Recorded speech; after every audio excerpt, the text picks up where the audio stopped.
am compelled by Schlock.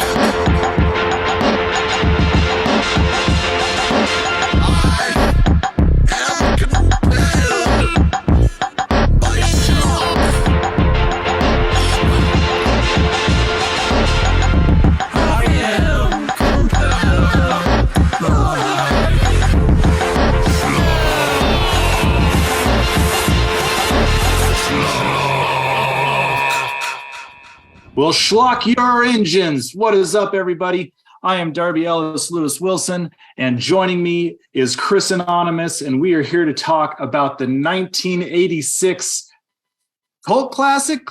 I'm not really sure. It is called The Wraith, and it is starring Charlie Sheen, and it is about a alien ghost horror car. I don't know what this movie is about. Chris, I know that you are texting. If I could draw you in here for a second. What he's doing, everybody, is he is texting the link out on Twitter. So make sure if you're on Twitter, if you're in the Twitterverse, you're following us. Follow us on Instagram. Subscribe to us on YouTube. I think we're getting ready to be put up into podcast platforms like Apple Music and Spotify, a bunch of others. Spotify, we're Anchor FM, maybe iHeartRadio. Right, so just BBC. Be on the lookout that in the near future. Right. So anyway, Chris, I got a question for you. There are rules. There are rules to things. There are standards of conduct that movies have to follow to get their ratings. And one of those standards is you're only allowed one F word per PG-13 movie, I believe. A question for you. How many boobies are you allowed? Well, if it's the 80s, more than you think. There's some PG movies in the 80s full of are there unmentionables. Yeah.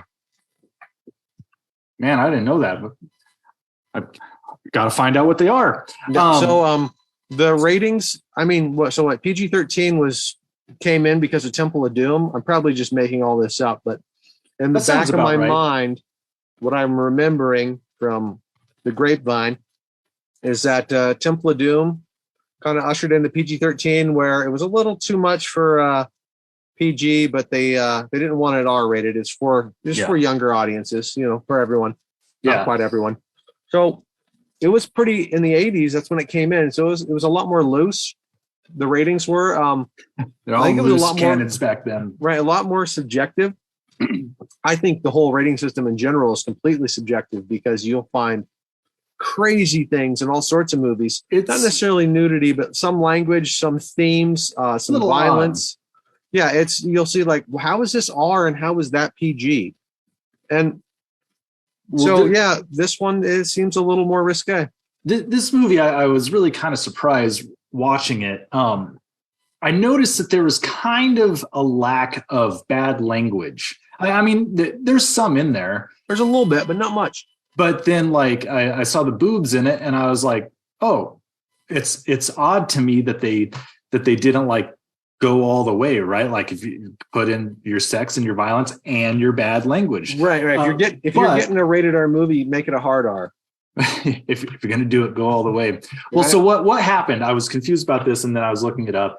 And what happened is that they did indeed, for the theatrical release, they cut it back. They cut out the nudity for the theatrical release so that they could get a PG-13 rating. And then once it went to home video, they put it back in, but somehow were able to retain the PG-13 rating. That doesn't make a whole lot of sense. Usually when they do that, it's an NR, not rated.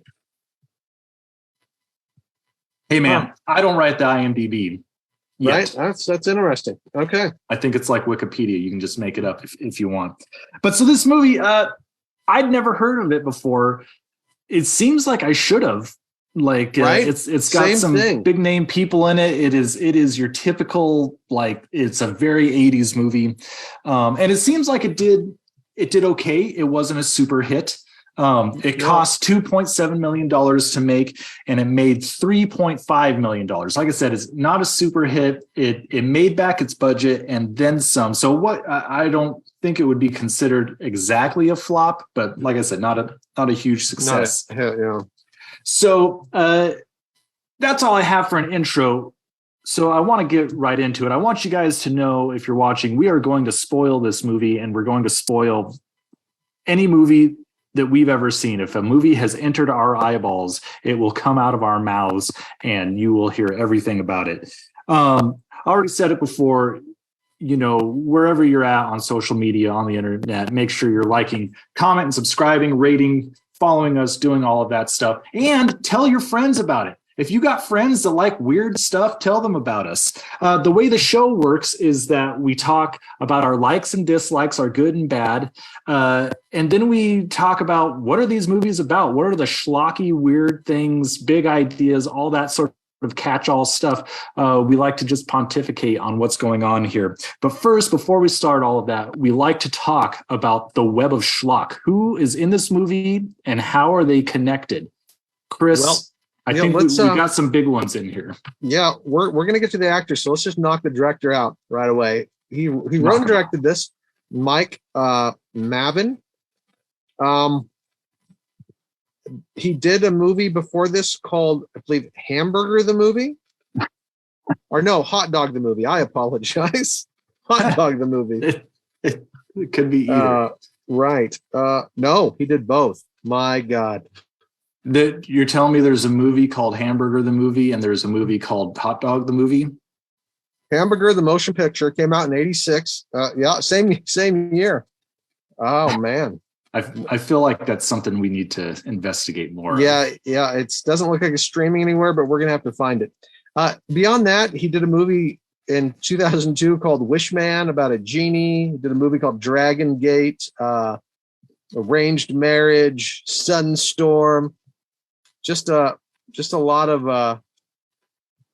Hot Dog the movie came out first, 1983, and he didn't direct that, he co-produced it, and then off of that he had enough clout to direct Hamburger the motion picture. And Mike Marvin, I dig you. I feel like we're missing out on like a larger potential cinematic universe of just fast food, American junk food. So French fries, the movie. It's got some pretty big names in it. It's got a post Family Vacation Randy Quaid in it, which I love Randy Quaid. In this, he looked so weird to me. I'm gonna have to go back and watch. He looks like so like tall and thin and normal-ish, baby faced and like real young. Yeah, I need to go back and watch Family Vacation and see if like that's how he looks, because he looked just so weird to me in this. Mm-hmm. We have a person in the movie, but you never see them because they weren't in the movie. They were just around the movie. Johnny Depp, I guess, hung around for this movie. He was dating Sherilyn Fenn. Yeah. Who, I really liked her in this movie. Most people probably know her from Twin Peaks.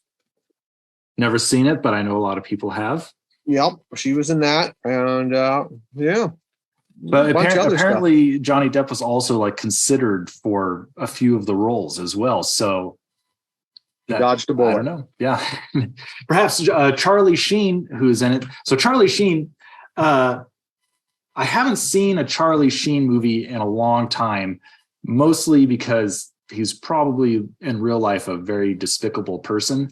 But I love Charlie Sheen movies. Separate the artist from the art. I also love Charlie Sheen movies, and I loved him in this, and so I was very excited to see it. Apparently, he described this movie as it was just kind of a pit stop for him on the way to go film Platoon, and apparently Oliver Stone was very mad at him for being in this movie because he's like, this is going to ruin my movie. This movie is so bad.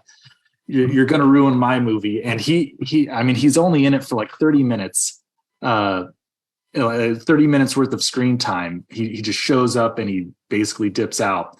Yeah, just a pit stop movie. Just he showed up, did it, and then got out of there. So the last actor I would like to, well, there's two more actors I want to talk about. The main bad guy, played by Nick Cassavetes. He came onto my radar when I watched Face Off back in the 90s. He had a supporting role in that as a baddie, and he was awesome in it. He went on to be quite a successful director. Oh, really? Mm-hmm. He did a movie called She's So Lovely. Then he did John Q with Denzel Washington. Then he did a little movie. He directed a little movie called The Notebook. I love The Notebook. Yeah, I think a couple people Guilty like that. Pleasure. Yep. And then he did a movie called Alpha Dog, My Sister's Keeper, The Other Woman. So I mean, the height that he hit was The Notebook, but that's high enough, man. That's a real what is it? It's not romantic comedy, but romantic drama. Yeah, romance. Huh. Just romance. Yeah, romance. Yeah. Okay, interesting. Yep. And then I believe the last person that I want to talk about, and I'm sure you do too. Well, do we want to talk about Skank and Gutter Boy because they steal the show, or do we want to save that for Schlock? I want to save them for Schlock. Okay. Because they deserve a nice long stretch. I think we're going to bring up a picture here, and this guy's getting an official Compelled by Schlock award for being on Compelled by Schlock the most. And that is Clint Howard. Your man and my man. Oh, looking very much like Eraserhead, the Eraserhead cover. He is so cool looking in this. Like, he's already got the receding hairline, but then he's got the Eraserhead like afro type this thing. This huge wig. This isn't the picture that you actually asked me to get. No, I got this one just because the timestamp that you gave me to get him at the beginning of the movie, his mouth is so wet. I couldn't do it. I was like, no, we gotta. There's a better picture in here. I know it. Yeah, we can't do our buddy Clint Howard dirty mouth Howard. Clint Whitmouth Howard. Yeah, he's been on this show probably more times than anybody. He is Schlock royalty. And he's awesome in every role. Yeah, is he great in every role? I don't know. He's awesome in every role. Definitely awesome. And I love how like he's got like the baby fat still. Like he's so kind of like short and chubby in this. Oh, he's so cool. If anyone has the 6 degrees of separation out there between us and Clint Howard, please bring him. My goal in life is to get Clint Howard on this show. Yeah, that's it. You've heard it here. So I don't care about anyone else. Just Clint Howard on this show. There's one more person I want to bring up in this web of Schlock. They did at the very end of the movie, there is a memorial plaque for Bruce Ingram. I'm not familiar with his work, but he was a cameraman who died on set.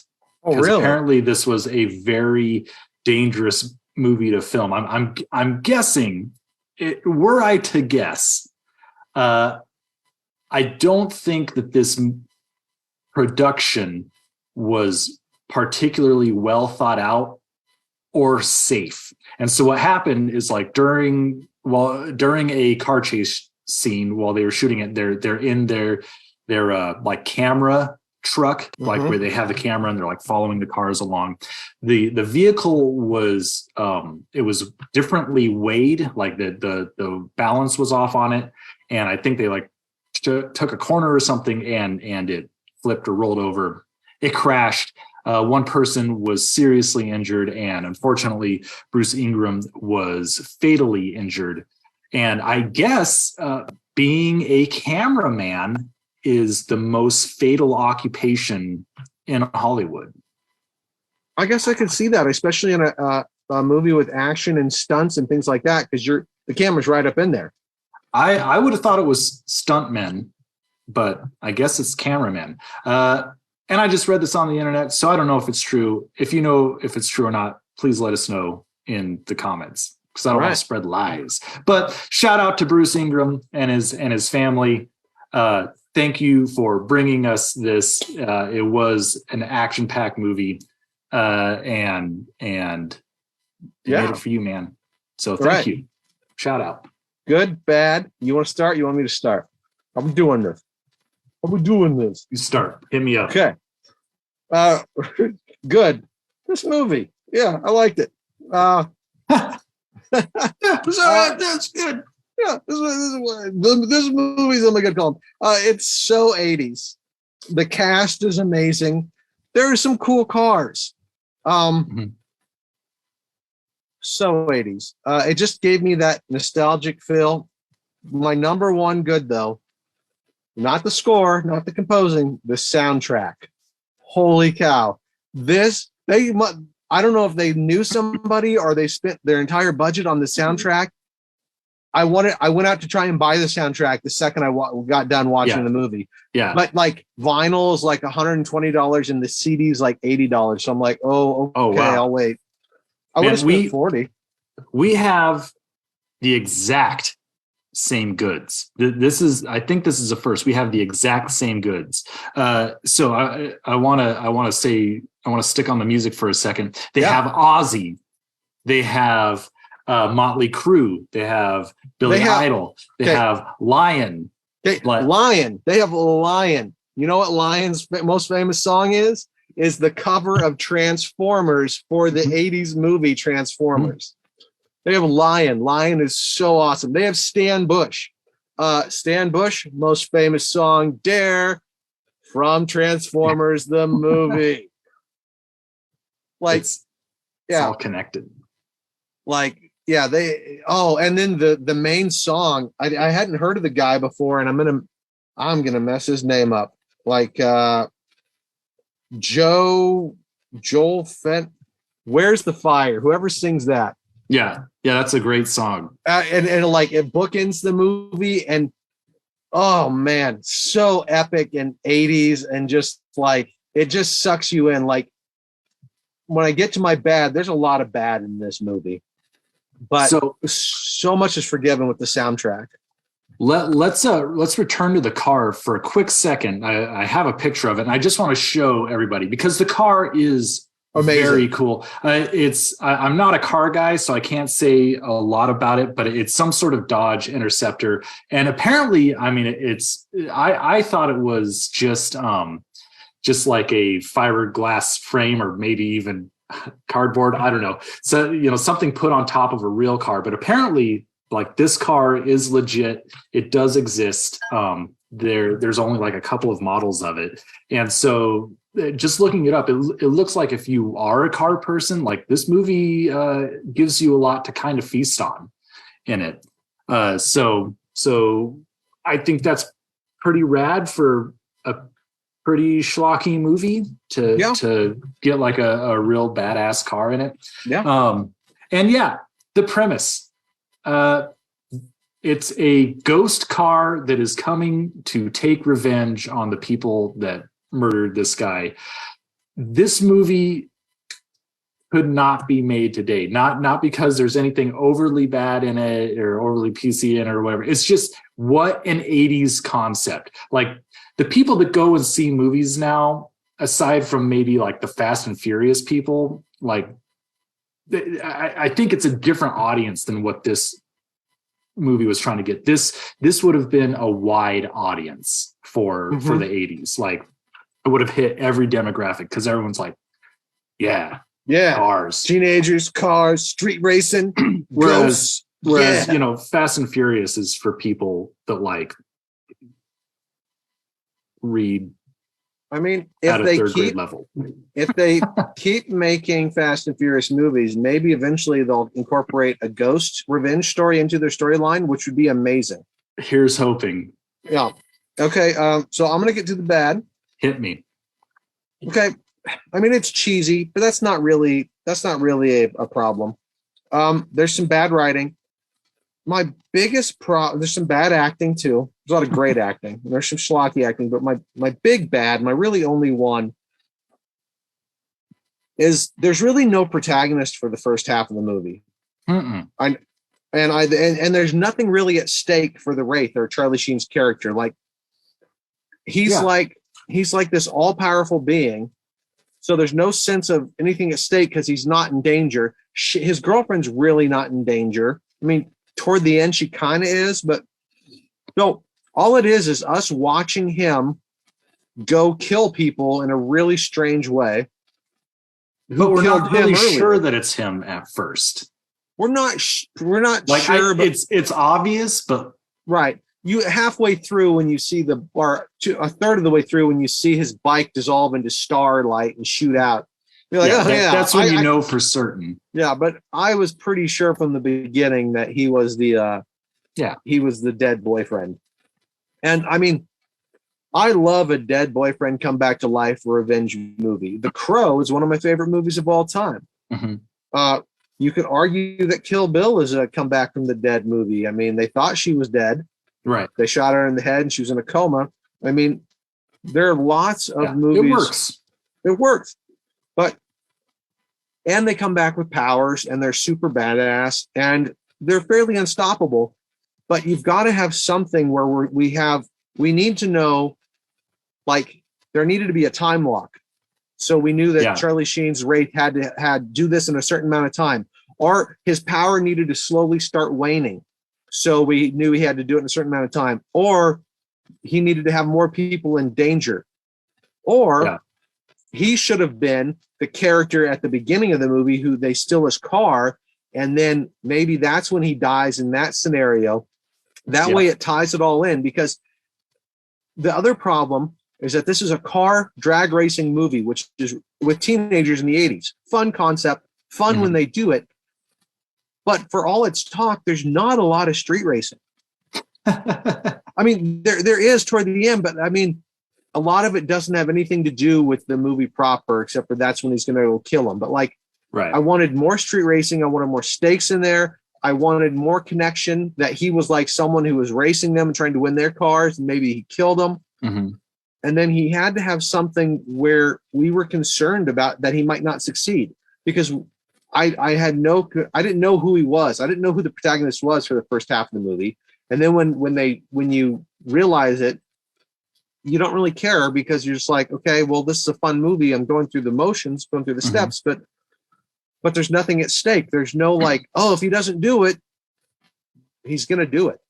Yeah. So there's never any sense that he's going to fail. There's never sense he's going to fail. And like, you just could have streamlined that first half of the movie to really have a cool through line and like help us kind of understand. Because the other problem is that I don't mind a vague movie, especially in sci-fi and horror, but like, this is a little too vague. Why does he come back as this magical car? Why does he have to leave at the end? Why does he have a bike and can be Charlie Sheen when he looks totally different, but he has this cool car? Like, none of it makes any sense. I would say how. We're never shown how. Yeah, we're never shown how.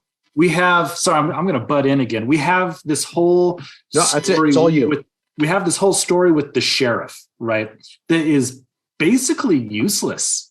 I mean, like it's so weird because it is the story of the movie, but it's really not. Like, it doesn't have anything to do with it. Has no bearing on the story proper, unless he is investigating and finds out there's this book that brings people back from the dead, or there's he died in an ancient burial graveyard, or there's aliens that gave him these powers, like he doesn't find out anything to tell us, the audience. The whole subplot of the sheriff is comic relief, and it takes up a quarter of the movie. Oh, which absolutely.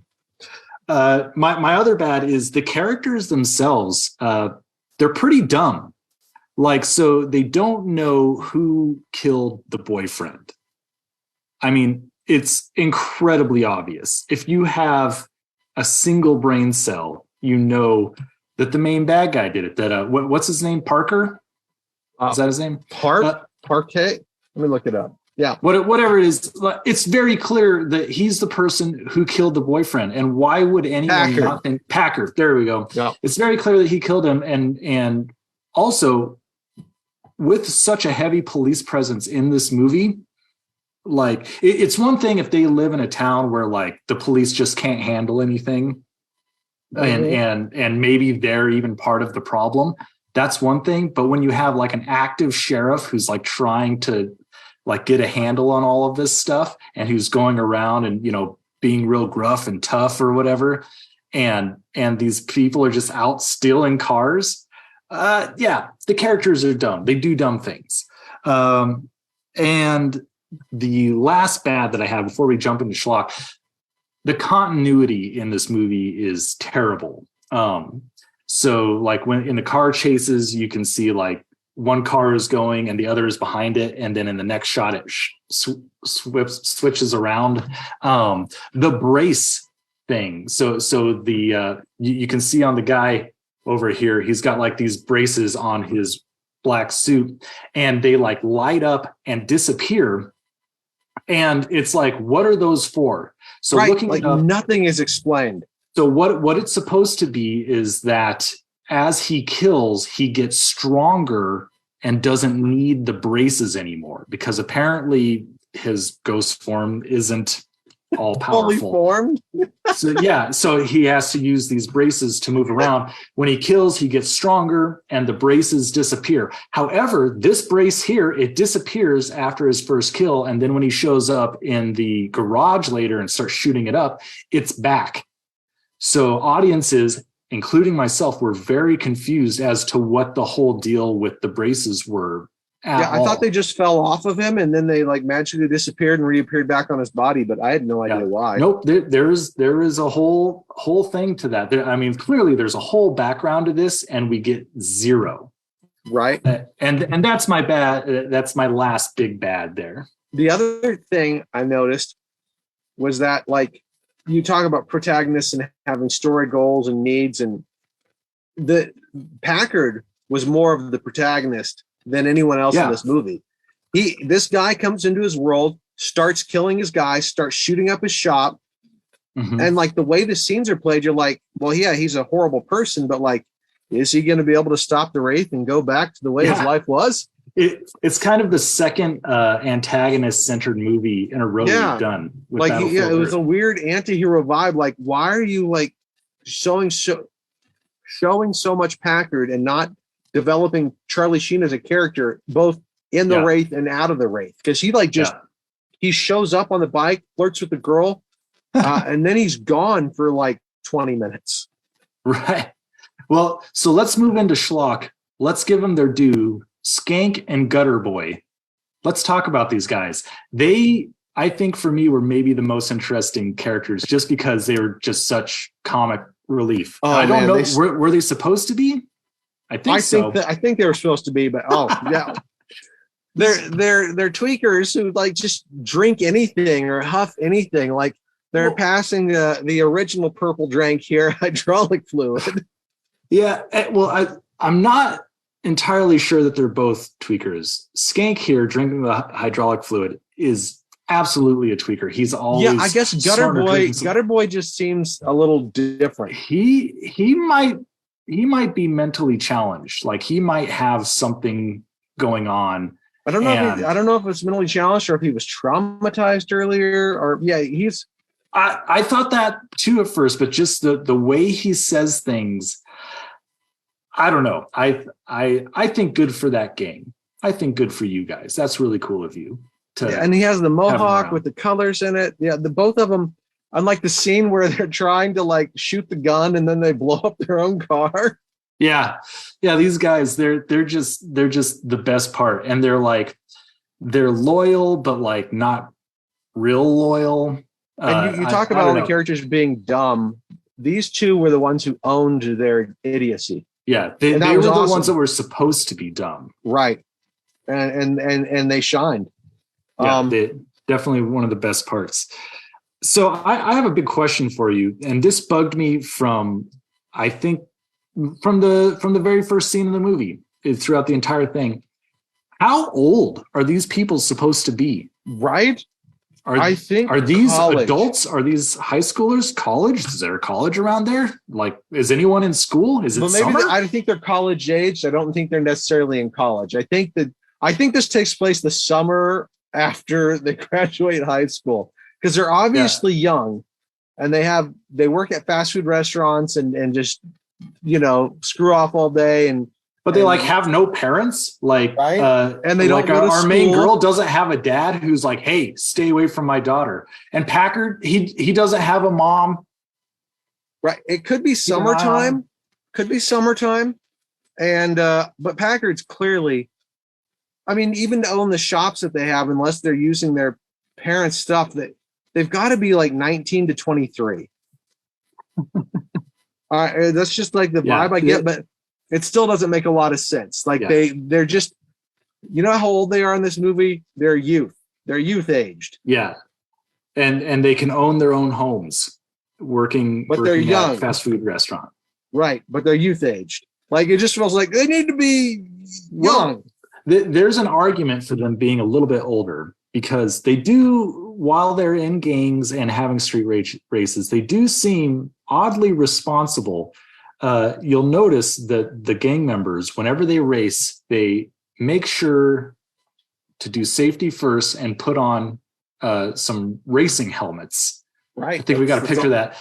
And I was blown away by this. I was like, you dudes are dorks. Like, I understand why the Wraith is in one because he's hiding his identity. He looks like the Stig from Top Gear, if you ever saw that. But these guys, I don't know. I've never been in a gang, so I don't know how safety conscious they are, but something tells me they wouldn't be wearing helmets.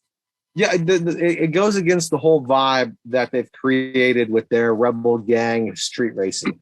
My guess is that has something to do with insurance for the movie. Yeah, could be. But or case, just, you know, a wholesome PSA 80s message like the end of a G.I. Joe cartoon. Yeah, right. Hey, kids, if you're going to street race, put a helmet on. That's right. If you're going to do something illegal, at least be responsible. And then cut them off the road and get that slip. Kill them. Take their girl and their car. And I just love, like, they're bullied into putting their car up for sale. Or you know, like for race. Yeah. Why would you trust a person to do that at all? I'd be like, oh, just take the car. Just take the car and don't kill me and don't rape my girlfriend. Just take it. Wow, man, that beginning scene that paints that silly, stupid gang in a much darker light. Yeah. You're like, oh man, sure. they are dark and evil. And then you see the movie like, no, they're just stupid. Except for, I mean, Packard's definitely an awful, awful human being. But, so speaking of dark, here's a dark twist ending that I think that they didn't realize. So the Wraith vehicle, it is being pursued by the police for murdering the people in this gang. And he gives it to his little brother. He gives it to his little brother, thus framing him for murder, and then riding off into the moonrise. They don't ride off into the sunset. They ride off into the moonrise, which is an awesome ending. Like, I love the 80s movie where they just ride off. Like, it's the young boy and girl, and they're on a motorcycle or a car or whatever, and they're just gone. They're going to go have adventures and love and all that crap. It's beautiful. It's beautiful. No one going to stop me. No way. Cool shot. It's a cool shot. I think we have another picture of the space engine. I liked the special effects in this movie. They were low budget, but they felt consistent. That was one of the coolest shots in the movie, I think. And it sucks because it makes me want to know so much more about this car. Like, they have such a cool concept that, like, you really could have explained it to us, and I would have sat there and listened to it. Like, I know we complained about too much exposition, but, like, you still need some exposition. Yeah, just some.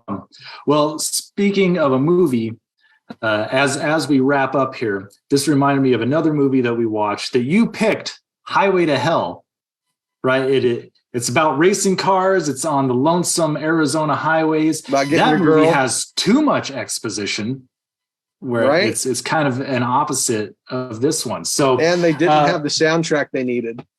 Yeah. So if you enjoyed this movie, make sure you check out that movie and then check out our review for sure, because Highway to Hell is at least as awesome as The Wraith, if not more. I came off like I didn't like this movie. I really did like this movie. Yeah. No, it was a blast. It was great. it was.